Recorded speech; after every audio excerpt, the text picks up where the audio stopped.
I've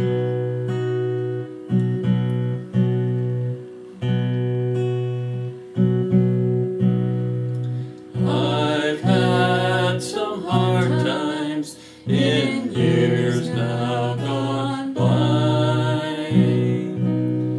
I've had my heartaches, my cup has been dry.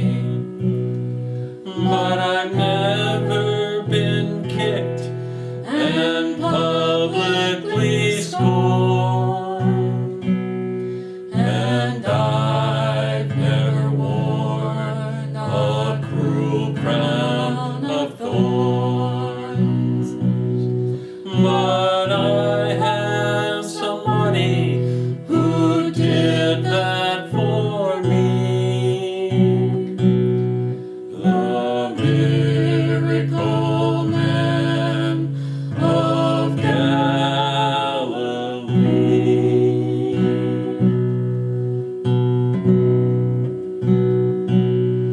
I've got scars that show when the going was rough, and I can remember when I almost gave up. But I've never been rejected by my fellow man, and I've never had nails pierced through my hands. But I have somebody who suffered for me. The miracle man of Galilee.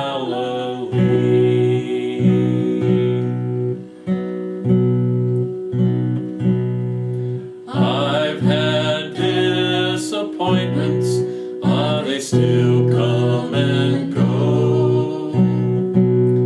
They say man must suffer, and it surely is so. I've had mountains to climb, and I always will.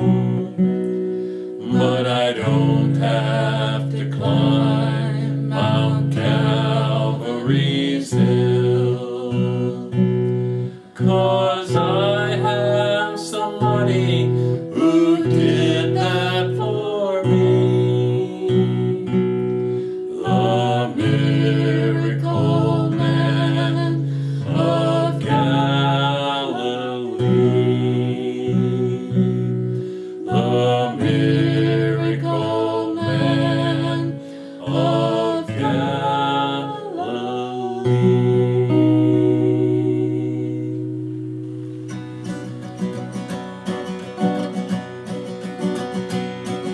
The gates and doors were barred, and all the windows fastened down.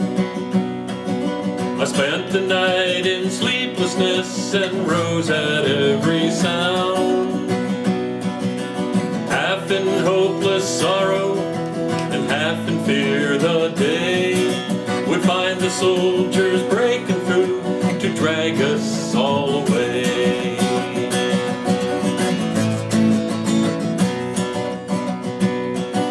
And just before the sunrise, I heard something at the wall. The gate began to rattle and a voice began to call. I hurried to the window and looked down into the street, expecting swords and torches and the sound of soldiers' feet.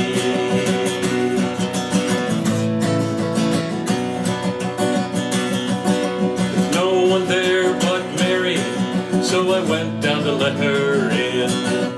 John stood there beside me as she told me where she'd been. She said they moved him in the night, and none of us knows where. The stone's been rolled away, and now his body isn't there. We both ran towards the garden, then John ran on ahead.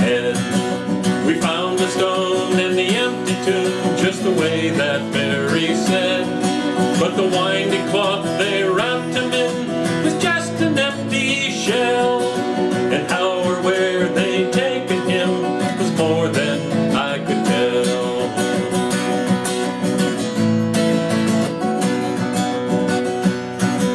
Well, something strange had happened there, but just what I didn't know. John believed a miracle, but I just turned to go. Circumstance and speculation couldn't lift me very high, 'cause I'd seen them crucify him, and then I saw him die.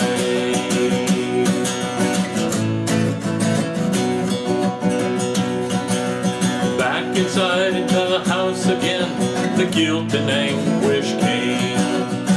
Everything I'd promised him just added to my shame. When at last it came to choices, I denied I knew his name. And even if he was alive, it just wouldn't be the same.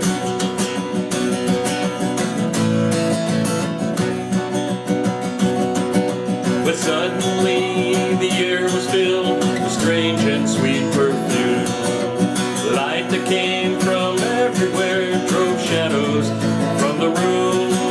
Jesus stood before me with his arms held open wide, and I fell down on my knees and just clung to him and cried.